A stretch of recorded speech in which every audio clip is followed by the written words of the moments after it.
A very responsive topic morning to viewers. This is Shora from Web Institute. In this video, we are delivering the lectures on about CSS properties. So let's achieve in Hindi language. Guys, ये CSS language का chapter 3 है, जिसमें आज हमें CSS properties के बारे में पढ़ना है. Guys, ये वीडियो प्रीवियस पार्ट का continuation है. सो काइंडली इस वीडियो को अचीव करने से पहले इसके प्रीवियस पार्ट को देख ले. ओके, तो हम अचीव करते हैं CSS के प्रॉपर्टीज़ को.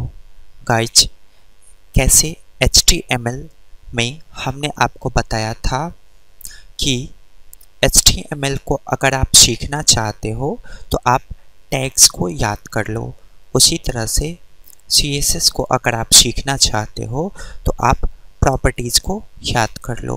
ओके, जैसे HTML में टैग्स सबसे इम्पॉर्टेंट माने जाते हैं, उसी तरह से CSS लैंग्वेज में प्रॉपर्टीज सबसे इम्पॉर्टेंट माने जाते हैं. एक CSS लैंग्वेज में प्रॉपर्टीज और वैल्यू के अलावा कुछ भी नहीं है. क्लियर? तो अगर आप अपने वेबसाइट को कंप्लीट डिज़ाइन करना चाहते हो तो सिंपली CSS के प्रॉपर्टीज़ को आपको करना होगा याद. क्लियर? ओके, प्रॉपर्टीज़ के बारे में कुछ डेफिनेशंस जिसको आप समझे. Properties are the way to start your coding in CSS language. That means if you want to start your coding in CSS language, you have to remember the CSS properties. Clear? Means CSS language में अगर आप coding करना चाहते हो तो property और value एक जरिया है कोडिंग करने का. ओके, अगर आपको प्रॉपर्टीज़ और वैल्यूज़ के बारे में इंफॉर्मेशन नहीं है तो इसका मतलब आप CSS लैंग्वेज को नहीं जानते हो. क्लियर? अब प्रॉपर्टीज़ के बारे में समझते हैं कि प्रॉपर्टीज़ क्या क्या करता है. सबसे पहला टॉपिक है प्रॉपर्टीज़ के लिए, a property must have a value. एक प्रॉपर्टी के पास वैल्यू होना कंपलसरी है. क्लियर? वैल्यू किसी के एक्शन को डिफाइन करता है. जैसे हमने बोला Ram is running, that means Ram का एक्शन क्या है? रनिंग. तो आप कह सकते हो कि राम एक प्रॉपर्टी है और रनिंग एक वैल्यू है. क्लियर? अगला टॉपिक है, a property defines your ideas that you want to do. ये बहुत इंपॉर्टेंट है. इसका मतलब है आप जो चाहते हो फीचर्स प्रोवाइड करना, उस फीचर्स को प्रोवाइड करने के लिए प्रॉपर्टीज अलग अलग इस्तेमाल होते हैं. आप चाहते हो कलर्स देना तो कलर्स के लिए अलग प्रॉपर्टीज़ है. आप चाहते हो एनिमेशंस देना तो एनिमेशंस के लिए अलग प्रॉपर्टीज़ है. आप चाहते हो बैकग्राउंड म्यूज़िक इंसर्ट करना तो बैकग्राउंड म्यूज़िक अलग अलग प्रॉपर्टीज़ है. क्लियर?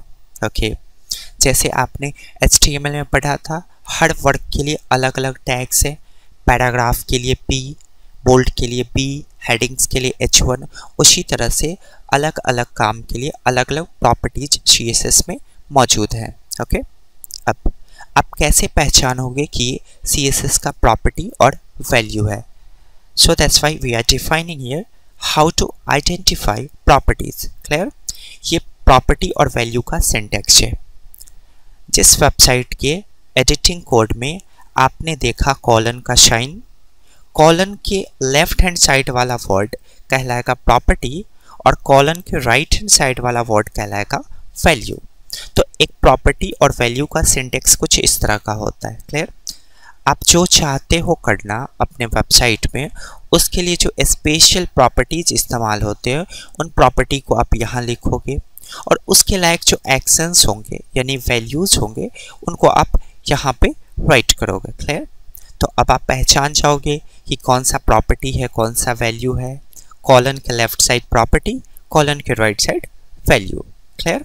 ओके गाइस, अगर ये वीडियो आपको समझने में प्रॉब्लम्स हुई हो तो काइंडली सबसे पहले इसके प्रीवियस वीडियो को देखें, फिर इस वीडियो को मैक्सिमम टाइम देखें, ऑटोमेटिक ये वीडियो आपको समझ में आ जाएगी. क्लियर? सो काइंडली मेरी टीचिंग एक्सपीरियंस को प्रमोट करें, मेरे चैनल्स को सब्सक्राइब करना ना भूलें और मेरे वीडियोज़ को अपने फ्रेंड्स में शेयर करें.